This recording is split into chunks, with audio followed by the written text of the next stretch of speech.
It's the Yukon Popcast. I'm Professor Stephen Dyson. And I'm Professor Jeff Dudas.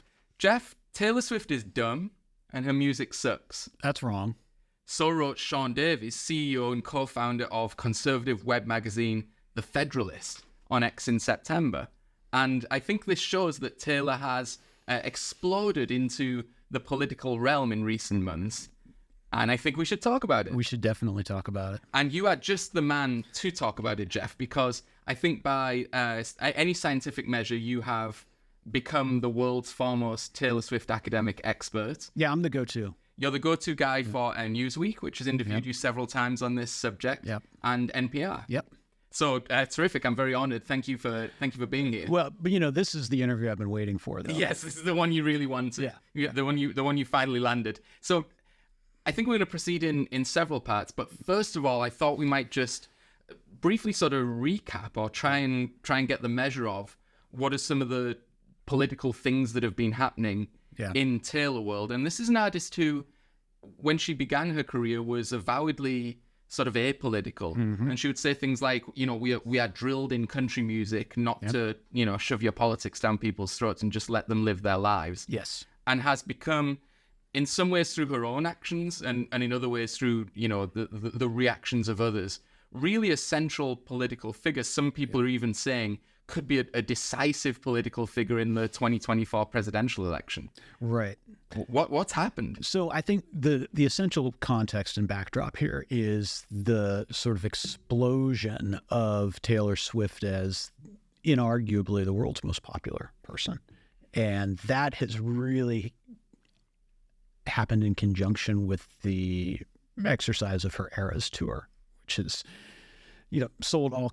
broke all kinds of records, sold out everywhere it's been. Literally seismic. It is literally seismic. Right, like it's recorded on, isn't it counted as minor earthquakes? Her rendition of Cruel Summer in Seattle shook the ground, literally shook the ground at a level that did register on seismic counters. So her fans refer to that as a Swift quake. Okay.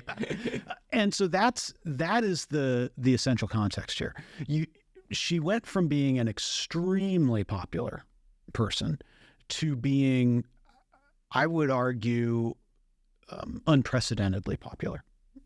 And with that, her persona has so suffused world popular culture, but American popular culture in particular, that it feels like one of those moments where people who don't actually even know anything about her or anything about the music feel compelled to offer their takes.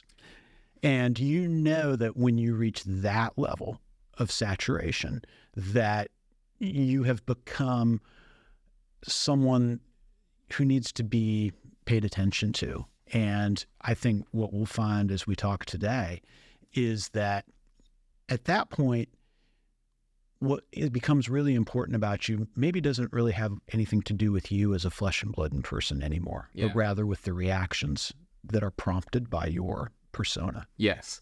Although it is true that Taylor Swift is now more explicitly inserting herself into the political process than was true at the start of her career. I mean, the start of this was probably the quite famous segment in Miss Americana where she talks about her support of, her opposition to Marsha Blackburn and support of Phil Dresden. Yeah, as a senatorial candidate, and that was an explicitly sort of partisan political statement.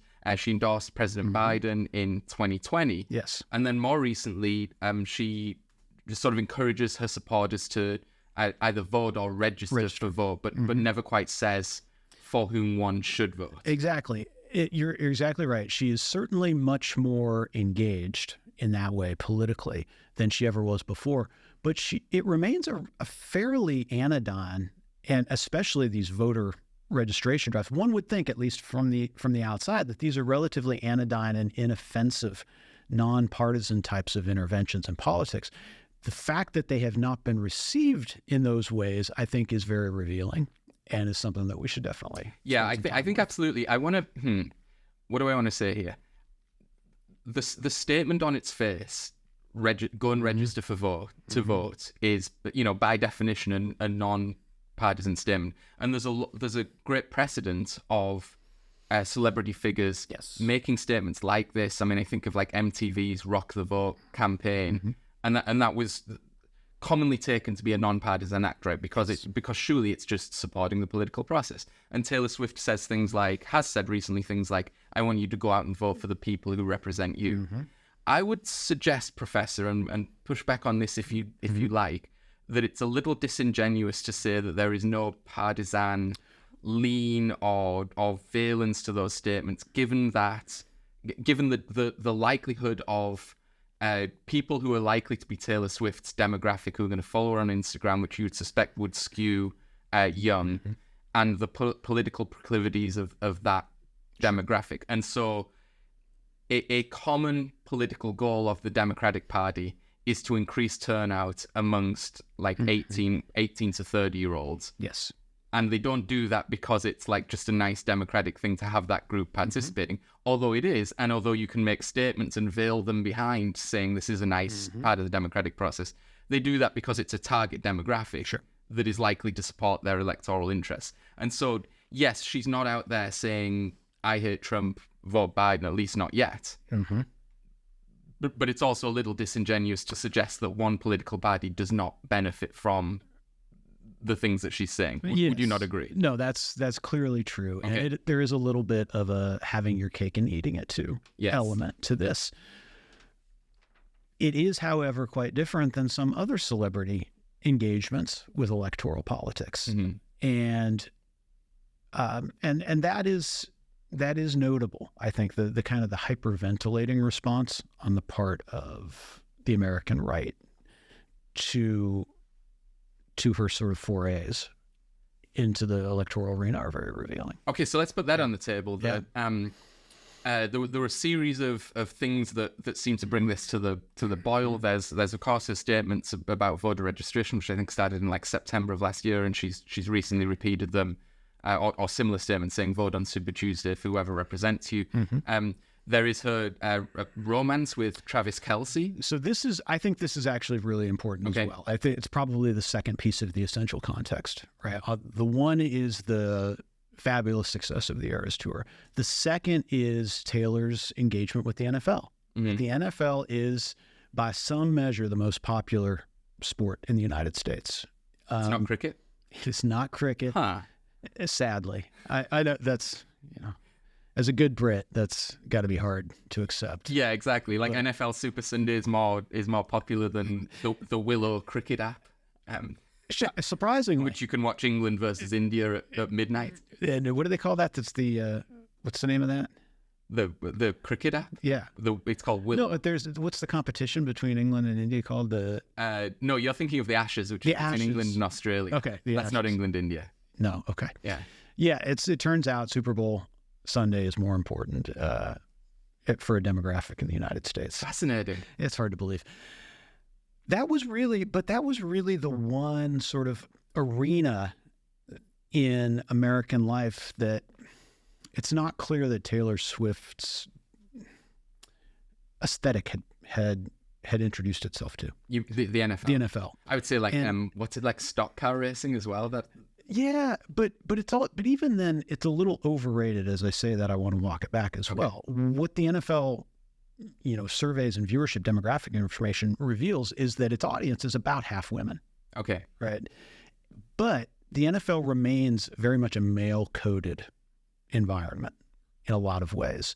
And so when you get this kind of mixture of the success of the Eras Tour with all of a sudden Taylor showing up in the luxury boxes of NFL stadiums every Sunday, particularly during playoff Sundays, it seems those two things seem to generate a real kind of visceral response amongst some observers. Yeah. And I think those are the things, those are the kind of the essential props that help us to make sense of what's happening with reactions to and treatments of Taylor Swift as a popular culture icon rather than a flesh and blood person necessarily. Right. And the NFL's now, I mean, you said male coded. Would you agree also slightly conservative coded in the same way? And this is why Taylor Swift's fascinating, because this reminds me of her origins in country music, which, you know, you could also say is at least slightly conservative. Yes, code. the NFL does not have the reputation of being an especially progressive sports league, as opposed to something like the NBA. Well, and also a lot of the pageantry that surrounds NFL games, there's a lot of militarization. I was going to say, exactly, which, I mean, there's nothing, of course, wrong with the military, but just taken as a cultural text, tends to be slightly conservative coded. Right. And remember when, so the one of the important figures here in this conversation with the NFL is the former San Francisco 49ers quarterback Colin Kaepernick, who was, for all intents and purposes, blacklisted from playing in the NFL as a result of his protesting of the playing of the national anthem before every game. Right. And that is not something that you would have seen in a lot of the different leagues around the world. I mean, think about the difference between a sport that and a league that is near and dear to your heart, the English Premier League. Right? Yeah, which for well more than a year. Right. Each game was begun. Yeah. Each match was begun.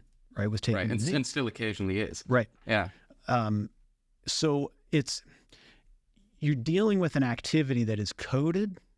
You're right. Not simply has been male coded in spite of the actual demographics of the viewership, but is also a sport that has been pretty conservative and pretty hesitant or even paranoid, really, around matters of sort of progressive social and political issues. Yeah. So there's sort of a paragraph here from a New York Times story on Taylor that maybe brings a lot of these things together.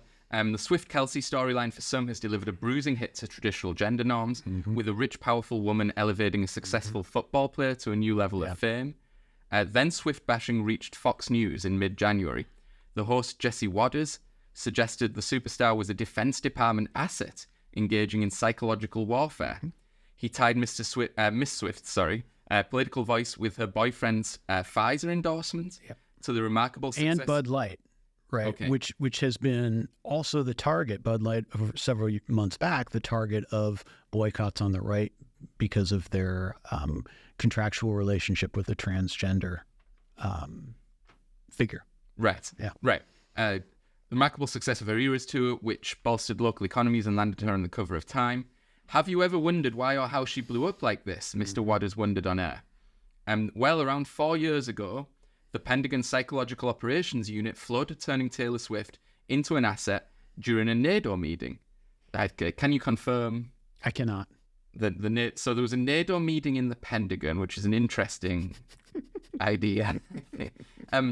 Yes, I can't. I obviously can't comment on that. I don't have the sort of insight into internal Pentagon operations. You can't prove it didn't happen, Mr. Wadders. Well, and nor can you. And that's what they don't want you to know. Right. And so that's I think the background to our conversation today. We have a sort of three-part method we often apply, and I think here we will move into a discussion perhaps less of the immediate political context surrounding Taylor Swift, and maybe more into something we more commonly do on this podcast, which is a sort of a reading of Taylor Swift as a popular cultural text, which of course has huge political overtones. Yes. We tend to discuss these texts in three parts. We talk about meanings on the surface, which tend to be tied to authorial intentions. How is it that the person or the book or the movie or the piece of music or whatever it is we're discussing seems to present itself or themselves? We then talk about the mythological or cultural meaning structures that seem to add or change that kind of interpretation, and often we talk about that in terms of things the audience brings to the table, less the author. And then thirdly, we talk about a sort of critical level, which sometimes literally means what critics and sort of elites seem to be making of this text. Other times means taking a sort of against the grain reading of the text, or looking for something that is subverting the normal way of doing things that exists within the text. Yeah, so our method is, but for us at this point, is familiar. But what's not familiar here is our subject matter.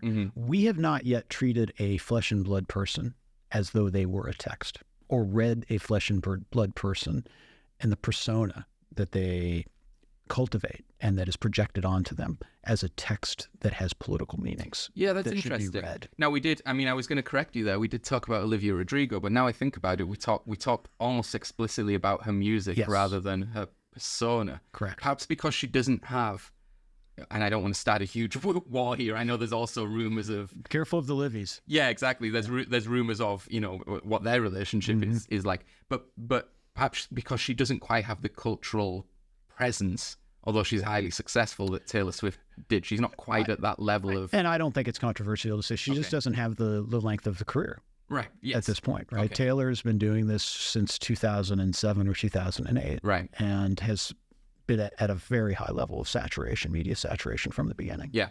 Okay, so let's get into it, and we'll be right back. And we're back with our discussion of Taylor Swift as a popular cultural phenomena. We want to operate first and on the level of on the surface in this section, which really focuses on sort of authorial intention, how Taylor Swift presents herself. I think you have some thoughts on this, Jeff. Yeah, so what we know about Taylor is that she is very canny and very focused and very intentional about matters of self-presentation. And we can see this in a whole variety of different ways. Think about, for example, the re-recordings of her older albums, which is, we won't spend a lot of time here because that has been a matter that has been covered a lot. But the very act of reclaiming note for note, literally, those original recordings, and not simply doing it as an act of artistic freedom that allows her to get essentially to get back control of the masters of her recordings, but the way in which she has released those re-recordings on a very consistent schedule. Every couple months they come out. The ways in which she has integrated the re-releases of those re-recordings with new music, right, as well. So you're getting something. At this point, she's in this kind of what certainly feels like a years-long plan to have something like new music being released every 3 or 4 months, almost on a quarterly basis. And when you think about that, if your goal was to reach mass levels of saturation, to be as popular as possible, which Taylor has been pretty honest that has always been a big goal of hers. This is a kind of a genius way to do it, because there's never a media cycle throughout the year that you won't be hitting in one way or another. As soon as it seems like you're sort of starting to fade out, you come back with some new product. And obviously, in order to pull that off, it takes an immense amount of coordination and an immense amount of work. And so we're always hearing these stories of, Taylor in the middle of the night in recording studios, here and there. And this is what she's doing. She's recording new music. She's writing new music. She's re-recording stuff. So there's an articulated plan in which she's very much dedicated to the consistent presentation of herself as a vital creative force that's not going to go away, right? Right, and one that's sort of constant and not intermittent. And it is a really interesting strategy, because one of the things that's happening in music is that new music is becoming sort of less important or less popular. And what seems to be happening in the age of streaming, in the age of Spotify, is that it is artists' catalogs or older music that dominates those services, and so it's dominating the consciousness, and old music is given a new life by like finding a new audience, because it's sort of all decontextualized on these streaming services. It's not something that can only be found on a CD, and that's your dad might have or mum might have on a shelf, right? And you might discover it that way. It's it's the Friends theme tune, and that's just as available as the new record by some new artists. So it's really changing, I think, how artists maintain a presence which used to depend upon brand new creative product, right? But there would be a big bang, and that would only happen kind of once a year or once every other year. But what Taylor is... If the artist was especially prolific. Exactly. Yeah. Exactly. But what Taylor is doing is managing to maintain a sort of ubiquity or a consistency of new content. Yes. Because, of course, a lot of the content is not new. It's Right. re-releases of old stuff. And it's not just the volume of new things that are being released. There's also within each release, she's releasing 6, 7, 8 slightly different versions, right? So there might be 4 different versions of an album on vinyl, and the only thing that differentiates them, sometimes one might have a bonus track on it. But frequently, the only thing that differentiates these releases from one another, these products from one another, is like a different cover. Yeah. Right? Or like maybe even a different font. Yeah. Right? And so each product that's getting released is getting released in a whole bunch of different formats, with the idea being not that you choose the one that you like the best, but rather that you buy all of them. Mm-hmm. And there is this kind of mastermind quality, and with the title of one of Taylor's songs from her last original album, Midnights, right? There's this kind of mastermind element of the way in which she is clearly directing a career and directing the insertion of self, or at least the insertion of a sense or an image of self consistently into the marketplace. So the other thing that is happening, and that's, I think, a kind of an adjunct strategy to this, is her command of the social media space. Now, what's interesting here is that she does not actually post a lot of stuff on, for example, her Instagram account. Typically, she will post either when it comes time to announce a new release, or when she's on tour. She will frequently have, the way that the Eras tour works is that there's usually a Friday, Saturday, Sunday night show in each location. And she will have some kind of post commemorating that run in, wherever, Sydney or Boston or wherever it is. Thank you, Sydney. Yeah. Yeah. Some pictures and maybe a little bit of audio. Okay. All right. But there are certainly celebrities and popular musicians even who are significantly more active on social media as an author than she is.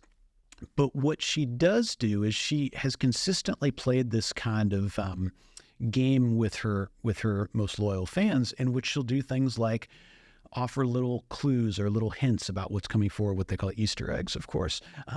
And there's a lot of orchestration of this kind of online social media community of Swifties. For example, the most latest, when she announced it was at the night of the Grammys, when she announced a new album that's coming out in a couple of months, maybe next month. She sort of, misled the audience with some of these Easter eggs into thinking that she was going to be announcing that night not a new album, but rather a new edition of one of the Taylor's versions of her album Reputation. And then, of course, she shocks them all with a different announcement instead. And there is this kind of orchestration, right, that's very intentional and conscious that she engages in with her most loyal fans that really does nothing more but further bond them to one another.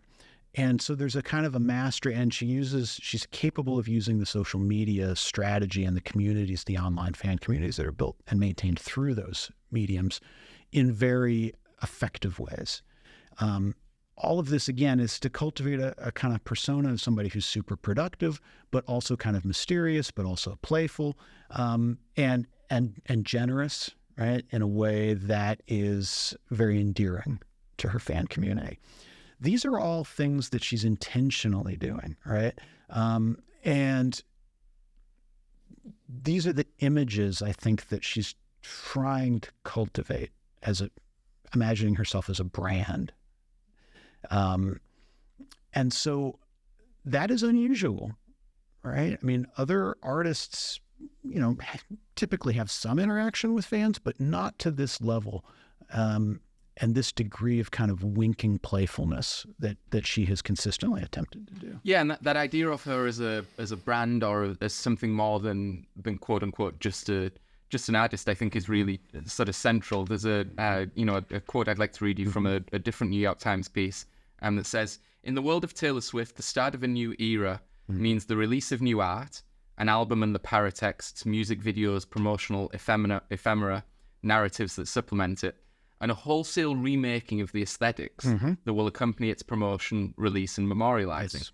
In recent years, Ms. Swift has dominated pop culture to such a degree that these transformations often end up altering American culture in the process. And so it's not just, as you say, that there's new product, new music coming. It's that there's a whole machine of supplementary texts, paratexts, as the quote says, that extend this and that sort of really shift the cultural weather. Yeah, and just as one really prominent example of this is her use of colors and the association of particular colors with these different eras in her career.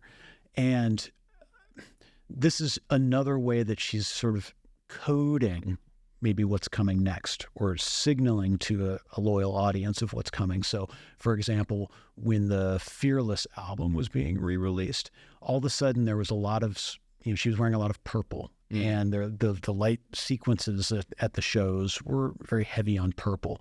One of the reasons why people are so convinced that the next album re-release, Taylor's version re-release, is going to be the album Reputation, is because that has associated the color black with the kind of the aesthetics of that era and that album, and she's taken to being photographed and being out in public wearing a lot of black outfits, right? And a lot of kind of jewelry and the kind of the aesthetic that was associated with Reputation tour.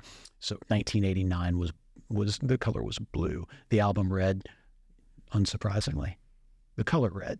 I see what she did there. So they're all, and this is, of course, there's a long history in art of associating emotions with particular colors. Sure. Right. And so that's part of what's going on, but it's the creation of this elaborate sense of a reality, right? A paratext, as the author notes, in which even such a commonplace object as color gets intractably associated with Taylor Swift. Yeah, it's fascinating. I mean, there's 2 points I wanted to make here. One was, as I understand the Eras tour, she sort of inhabits all of these personas in one night. Yes, which is sort of a remarkable demonstration of a chameleon-like quality. It's one thing to go through a phase in your life where you wear black, but these are phases in one evening in which she's becoming essentially a different version of herself. And also it means that the Eras tour is it like it's 42 songs? 45 songs. 45 songs, which is an astonishing somewhere between 3.5 and 4 hours. Just an amazing feat. Performance. And it's without precedent for that style of pop music. Yeah. So the only other analog in popular music that I am familiar with that kind of length of shows would have been the Bruce Springsteen and the E Street Band shows from the 1970s and 1980s, which routinely stretched to 4 hours. Yeah. And those were highly physical events as well, but not in the way, right? There's no costume changes, right, that are taking place in the Springsteen concerts. There are no elaborate set designs that are being moved in back and forth. And there was no, part of this is that the technology didn't exist, but there isn't the creation of that kind of arena-like environment that is, again, color-coded and, with all kinds of really interesting and meaningful aesthetic choices that are being made as well. Yeah. So there really isn't an analog for this as well. And to do it is, and there's a ton of dancing and there's a ton of singing and there's a ton of costume changes and the whole thing. It's a quite astonishing act of physicality, one for which Taylor's famously trained for like 6 months. And there's some TikToks out there of people trying to do the Taylor Swift workout and failing miserably at it because it's so intense. Yeah. I mean, the other point I wanted to make about this was that another word for all that stuff that goes along with a Taylor era is a scene, right? Like they're commonly music scenes, and these would have cultural impact, and they would include all of these things, like a specific way of dressing, a specific haircut, a specific way of a specific set of things you were allowed to like and weren't quite allowed to like. But the way a scene usually operates is there's definitely like a leader, usually like you think of Britpop and like Oasis, and, but even then there was Blur as well, so they were kind of co-leaders. But they couldn't unilaterally determine what the scene was or change it on a dime. Right. And in actual, and all the other bands that would be in the scene were actually being prescribed like uniforms you essentially had to wear and ways to look, and they certainly couldn't influence. So the scene dominated the artist, whereas with Taylor, it seems that the artist herself is inventing and reinventing the scene sort of unilaterally and at will. At will, unilaterally and at will, and also in a seamless fashion, so that she can move from one to the other with no apparent or obvious disjuncture or discomfort. Friction. Yeah, or friction, yeah. And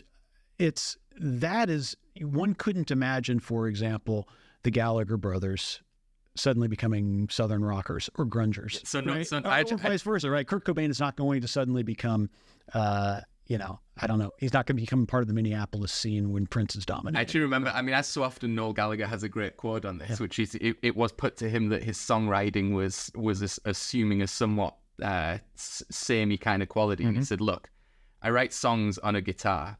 It's not going to sound like Jean-Michel Jarre. which I thought kind of neatly summed up that. But yes, you're right. He wasn't going to start doing something totally different. And the only act in popular music that I can sort of analogize. You got to say the Beatles. Is the Beatles. Yes. And again, the difference there is that is compressed into this comparatively tiny time span and timeline, as opposed to Taylor, who's been doing it now for almost 20 years. Yeah, and on her own. The Beatles were a composition of several, generationally significant artists who could then pull the whole collective in one. The collective could change by just spotlighting one of them more than the and that stops, of course, when the band breaks up. And there's some really strong individual solo material, but you don't get that kind of aesthetic hopping anymore. Yeah. Wings, the band the Beatles could have been. Thankfully, the band that they weren't. The band that they weren't, though. Okay, would you like to pivot now to our second section, where we talk about kind of cultural mythologies and maybe even shade over into kind of criticality? Yeah. Jeff, I'm going to read you a quote from Jeff Dudas. That's gonna provide this kind of bridging thing. I know you're working on a kind of scholarly piece of work about Taylor Swift, and you kindly shared it with me. And I thought a quote that might make this pivot for us. Comes from that piece. So this is you. It's kind of weird that I'm reading your words in my voice with you stood right there. I know it's something of a dream of yours, but anyway, let me get into it. How, to coin a phrase, are we to understand American popular culture? Taylor's version. How should we read the meanings of Taylor Swift, the popular cultural text, as opposed to Taylor Swift, the flesh and blood person? And how do these meanings point us not to Taylor Swift at all, but rather to our own selves and the politics in which those selves are enmeshed? When Taylor Swift, a self-confessed mirrorball, shows us every version of ourselves, what is it that we see? Join us in just a second to find out. And we are back with our discussion of Taylor Swift as a popular cultural and political figure.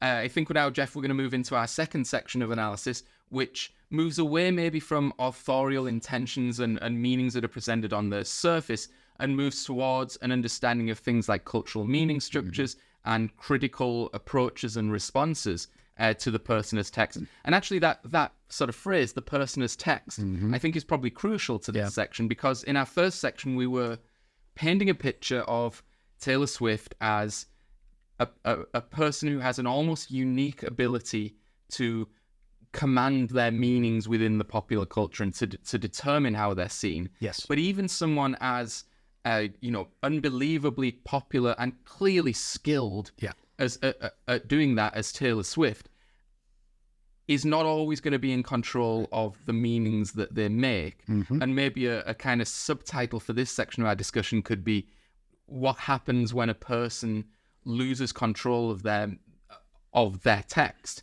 And where the text is the person themselves. It's not just their public persona, but their public persona is obviously intricately and inextricably interwoven with some of the deepest seated matters of identity. Exactly. And this is something we know, right? We know that this is routinely what happens to creative products and creative texts, is that the author only has so much control over the way that the text is going to be received. And as you say, what's interesting and provocative to consider about Taylor Swift is that here at least the way that we're thinking about it for our purposes today, is that she is the text. Yeah. Right? The text is a flesh and blood person. And so what happens when that person loses control of or doesn't have full control over the meanings that they have sought to brand themselves with? Right.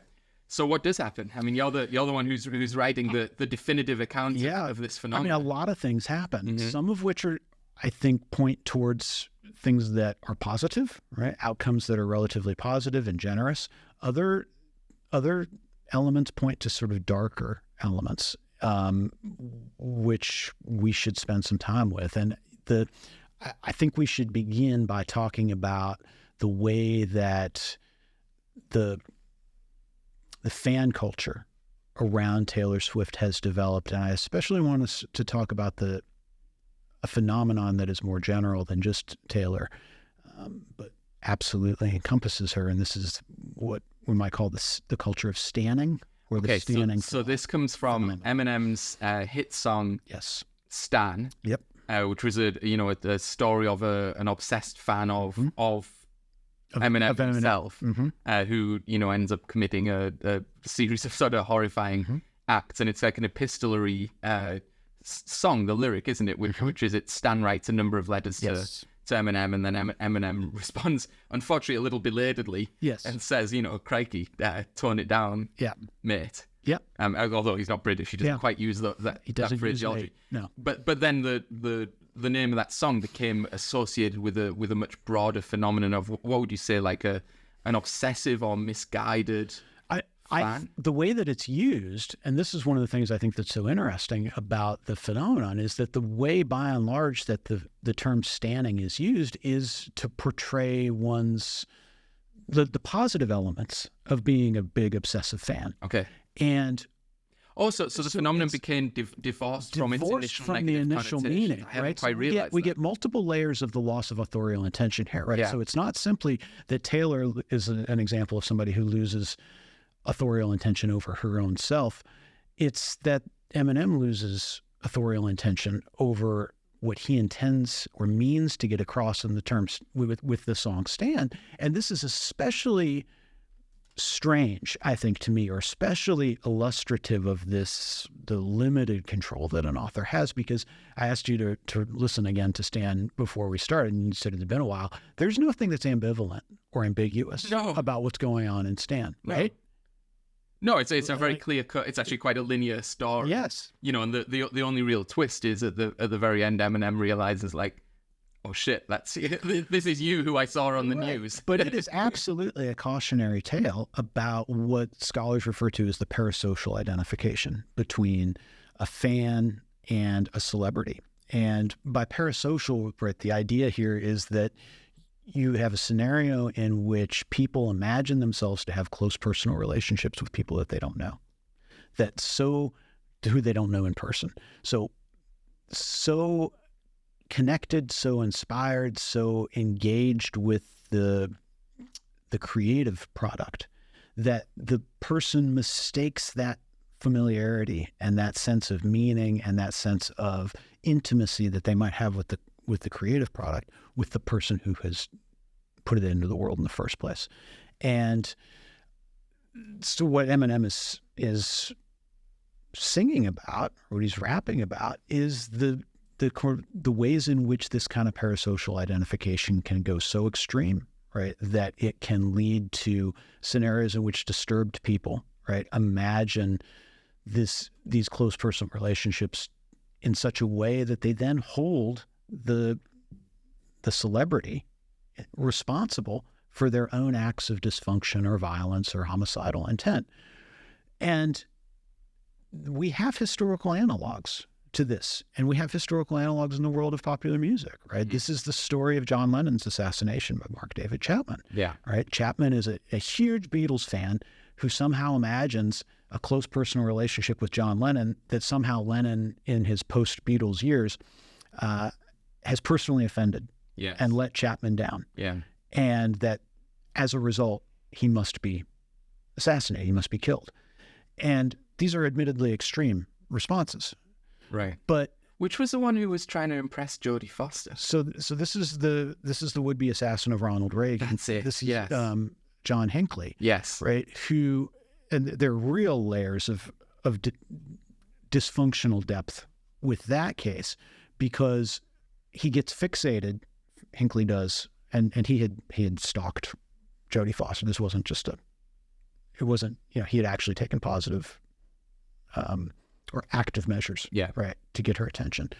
And he first becomes obsessed with her by watching Taxi Driver, in which Jodie Foster plays this kind of teenage girl who's forced into prostitution and who begins this kind of weird relationship with the Travis Bickle character played by Robert De Niro. And Robert De Niro himself had engaged in parasocial identification with a woman who was a campaign worker, played by Sybil Shepherd, of a political candidate, and had attempted to assassinate the political candidate in order to get the positive attention of Sybil Shepherd. Yeah. So there are these strange kinds of interpenetrations that are sometimes happening, and they're all kind of wrapped up, or can get wrapped up, in these kinds of parasocial identifications. And so this is what Eminem is referencing very clearly. It seems to me you don't have to be familiar with the Lennon and the Reagan would-be assassination in order to understand what Eminem is getting at, right? But I would call it a misappropriation, but you could call it a reappropriation of the term itself and draining it of its ambivalent and largely critical elements, and imagining calling yourself a stan of someone as though that were an unambiguously positive thing is a very interesting kind of phenomenon. Right. And that's absolutely part of what's going on with regard to the meanings that Taylor puts out there about herself, right? That there is this huge standing phenomenon that's associated with her amongst Swifties, right? And for the most part,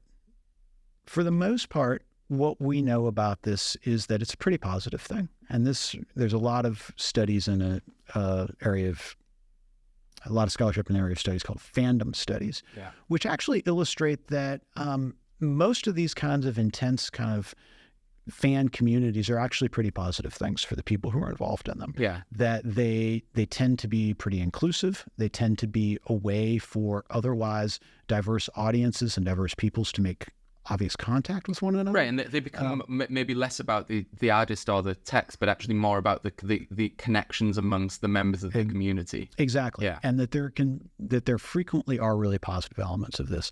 And that is definitely one of the things that you would see if you were to attend one of these Eras concert tours, is that by and large, people have reported almost exclusively, in fact, that the environment of being at the show is so positive and so inclusive and so generative and connective between the audience members that it actually has led a lot of people to have these kinds of literally out-of-body experiences, right? That's all positive stuff, right? And it's all stuff that may not make a big difference in the way that a community organizes itself over time in general, but it certainly doesn't hurt, right? You would be hard-pressed to find some kind of negative element of that.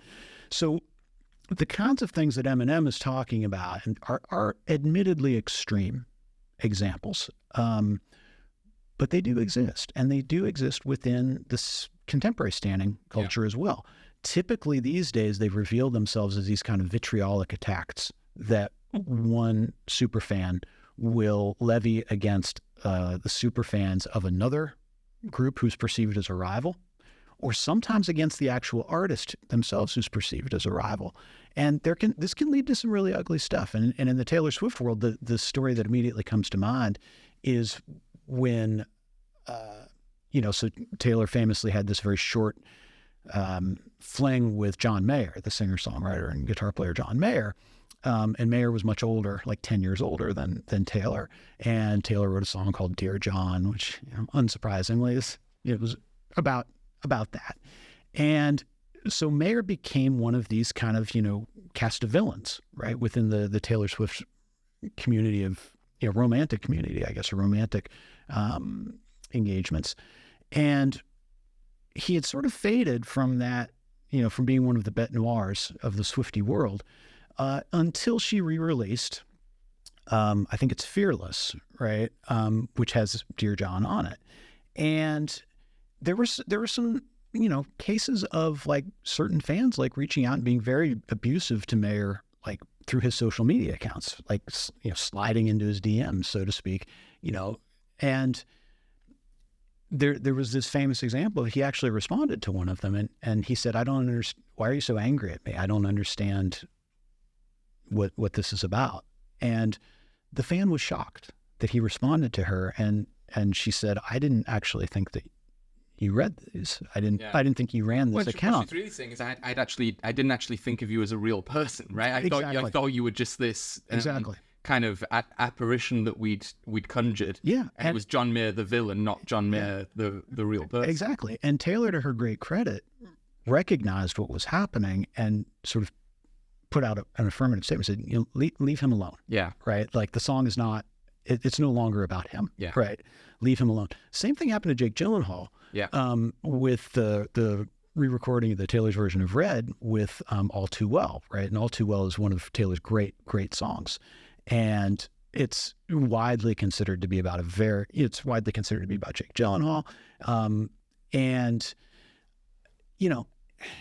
he caught a lot of flack, right? And so these people, they come back in and they become, they go through the ringer again, right? And they go through the ringer not necessarily because Taylor's encouraging people to have them go through the ringer, but because some segment of her fan base perceives this as an act of loyalty. Yeah. Right? An act of what they call defending Taylor. Now, Taylor doesn't need to be defended. She doesn't need anybody defending her, right? She's a billionaire who's always the most powerful person in every room that she steps into. But it's the sort of dubious behavior that sometimes emerges out of these parasocial relationships. And again, they rarely rise to the level, thankfully, of the kinds of things that Eminem is warning against, but sometimes they do. Yeah. And there are these kind of, undercurrents of dysfunction that can come along with this kind of super fandom. So I wonder if this also helps us to make a little bit more sense of the sort of strength of conservative reaction to Taylor Swift. Yes. And because you've got elements of kind of dashed expectations or dashed hopes that sort of recur. Here is a cultural figure that comes out of country music, and later, as we said, the analog is gets very interested in the NFL. Yep. She's a woman that for a long period of time sort of maintained a political silence where most artists were saying things that were clearly liberal. Right. And all of these things, white, blonde hair, blue-eyed woman, all of these things had seemed to allow space for the belief that, well, she's actually secretly a conservative kind of princess, and she's even more than that, Stephen, because her silence had been interpreted by extreme, by white supremacists essentially, as suggesting that she was this kind of secret Nordic queen, right, who was actually in league with the white supremacists. Right, and so when she actually comes out and says things that sort of seem to definitively take those interpretations off the table, they were highly speculative and in sort of wildly unlikely interpretations to begin with. But within the culture of someone who's undergoing a stunning phenomenon, they start to become very convincing and actually very personal forms of reading and interpretation. Yes. And so the reaction when those things are publicly dashed is of a peculiarly personal insult. Exactly. And it also points that points exactly to one of the concerns and one of the real deep worries that observers of modern and contemporary politics have about the withering of democratic practices across the world and the withering of a kind of democratic ethos, and the rise and the seeming to be the increasing popularity of a kind of authoritarian strongman type of politics that on one hand feels out of place because it feels a lot more like the kinds of early 20th or mid 20th century politics that you would find in regions like Latin America, for example, or Eastern Europe. But on the other hand, these are, what you get here is a real concern that you're developing a culture of hero worship in which you look to a particular set of people to kind of guide you as community leaders. And that comes at the expense of the sense that the community itself and that ordinary people themselves should empower us to govern ourselves, right? And so it's a short step. It strikes me as a short step from being concerned about the more extreme responses of the kind of loyal responses of the standing phenomenon to the kind of I am the state sorts of claims and personas that strongman authoritarians and would-be dictators have historically and contemporarily continued to make. Yeah. Okay, fascinating. So, Jeff, you've done a lot of research on sort of, I think specifically conservative fears and responses to perceived subversives kind of within the American society, within our midst. And I wonder if you'd like to talk about Taylor in this. Yeah, this is amazing. Context. This is amazing because this is, you had talked about it in our first segment, the Jesse Waters kind of, wide-ranging and strange conspiracy theory about Taylor Swift as a kind of psyops operation that was being conducted by a variety of different organizations, both in and out of government. But that kind of imagination of a wide-ranging conspiracy that means to undermine the American nation itself and to subject American citizens to external control, that narrative is literally as old as the nation itself, and it recurs again and again. And it has certain plot points, right? It typically features some sort of unholy conspiracy between an external power and some group of both witting and unwitting internal collaborators, I guess, or corroborators, maybe. Fifth columnists. Yeah, within the nation, right?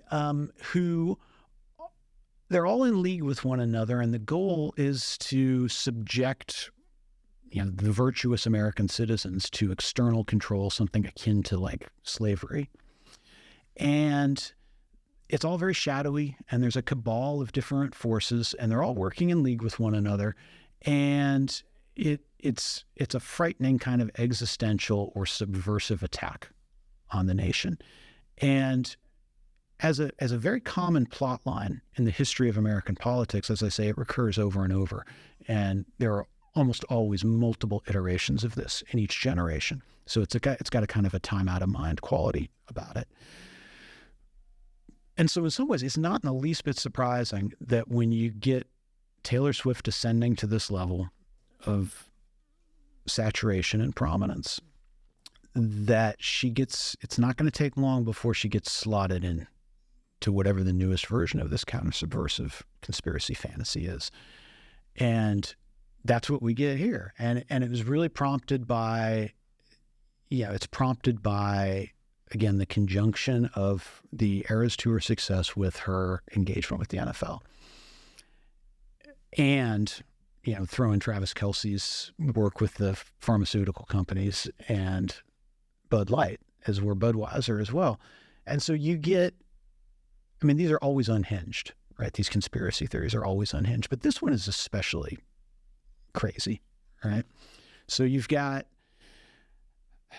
as far as anyone can tell, you've got Bud Light and Pfizer who are interested in this conspiracy of promoting Taylor. Yeah. I want to be clear, you've done research into this and you're presenting this as fact, right? So Bud White and Pfizer, I want to follow Bud White and Pfizer. So as far as anyone can tell, they're interested. I was in your office and on the wall there were all these kind of pieces of red kind of string pointing to the Bud logo and then a Pfizer one, and there was a connection there. I just want to be sure it's hard to hide. Get this accurate. It's hard to hide this stuff from you. You're pretty perceptive. So, but as far as anyone can tell, Pfizer and Bud Light, their interest is, it comes to the table through Travis Kelce, right? Okay. They've hired to pitch COVID-19 vaccines on one hand, Agent Kelce. and Bud Light on the other hand, right? But what they're really pitching, of course, is their nefarious agendas, right? So Pfizer's nefarious agenda is to, implant microchips, I think, in all of us through the vaccine.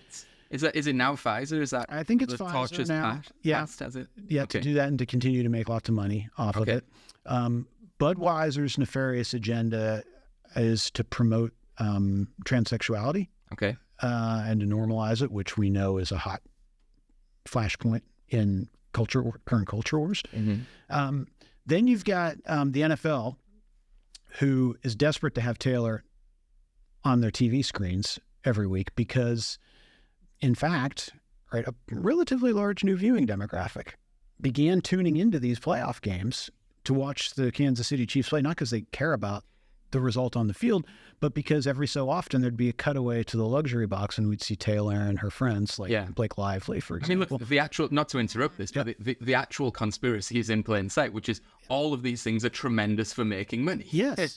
and in fact, the NFL has estimated to have its media exposure have increased by like $330 million just as a result of Taylor Swift going to the games. Yeah. Right. So the NFL is absolutely interested, right, in putting her on screen. I hope they give her free tickets. The conspiracy is that they are rigging the games so that the Chiefs continue to win. And move on. See. Okay. Because if the Chiefs don't win, right, then she's not going to go to the games anymore to support her. I understand. Her paramour. Okay. So then you've got the Defense Department is somehow involved, and we know the Defense Department is involved, but we don't know why. I guess NATO is involved in some way, but it's unclear what the end game of that is. The FBI could be involved. The FBI seems to be involved because this is anti-Trump stuff. Okay. Right. Oh, and they're out to get Trump. Out to get Trump. I see. Okay. And so I guess the idea is that Taylor Swift is, by endorsing Joe Biden, right, will somehow get Trump. Okay. Now, why the FBI is supposed to be concerned about elections is unclear. Right. Right. Because if the FBI is the shadowy, all-encompassing and all-knowing and all-powerful organization that the conspiracy theorists claim it to be, they wouldn't care about elections at all. Why would they waste their time with elections when they could just, do their other nefarious underdeeds? But be that as it may. The Biden campaign, of course, wants Taylor's endorsement, and they want. Well, that's true. That's not a conspiracy theory. I mean, that is also true. They want to be able to put her. They want to be able to put her out to sing songs, in front of them to do voter mobilization and all this kind of stuff. Yeah. And it all sort of is meant to fit together, right, in a way. And again, the thing about these forms of conspiracy theorists, as you have been consistently kind of reminding us, is that there are elements of them that are sort of in isolation plausible, right? But when you fit them all together, and the dark design is that the goal is to destroy the nation, to undermine the nation, to take it over with thought control, to destroy American democracy, that's when things start to get difficult, right? Logically difficult, conceptually. But the other thing that these counter-subversive conspiracy theories have always done is they have always acted in some ways as acts of projection. Essentially what this Taylor Swift PSYOP conspiracy theory is suggesting is that the Biden administration and the Democratic Party in particular trying to steal elections, right, in underhanded ways. Well, we know exactly who actually tried to steal a presidential election. So they're acts of projection, right? They're dark fears that also confess some latent desire on the part of the people who are most interested in the conspiracy theories. This is what they want to be able to do themselves. Okay. That's fascinating. Yeah. I hadn't quite put together all the elements of That's because you have. I don't see any in this office. I don't see any pins or string connecting the various. No, I got to get to work on something along those lines. Is there any other area you'd like to go in, Jeff, or do you think we've covered Taylor the text? I think we've given our audience. Okay, so here's how I want to finish, Jeff. Yeah, you are Nate Silver. Congratulations. No. You're running your. What does he do now? He doesn't run 530 anymore, does he? Substack. Okay. You are and plays poker. Okay. It's a true story. Okay. He actually has a book coming out on playing poker and taking risk and so on and so forth. But famous, election prognosticator and puts kind of quantitative probabilities on the outcomes of particular elections. You're running your high level Nate Silver model. Beep, boop, boop, boop, boop, and it comes out with that's the noise the model makes as it's running, and it comes out today with a probability that Joe Biden is, let's say, 40% likely to be re-elected. Mm-hmm. Taylor Swift endorses him. Mm-hmm. What change to those happens to those probabilities? 1% maybe. Up. 41%. Yeah. Okay. It's certainly at the margins. Okay. Right. And this is because I think that the people who would be already inclined or the people who would be moved by Taylor's endorsement or by her exaltations to go out and register to vote will already be inclined to do that. Okay. I don't think she's turning otherwise. People are not getting disinterested voters. Right. Yeah. Okay. Well, you heard it here first. If Taylor endorses it, we'll make a 1% chance difference, to the outcome of the presidential election. You can take that to the bank. To the Substack. Take that to the Substack. Yeah. And on that bombshell,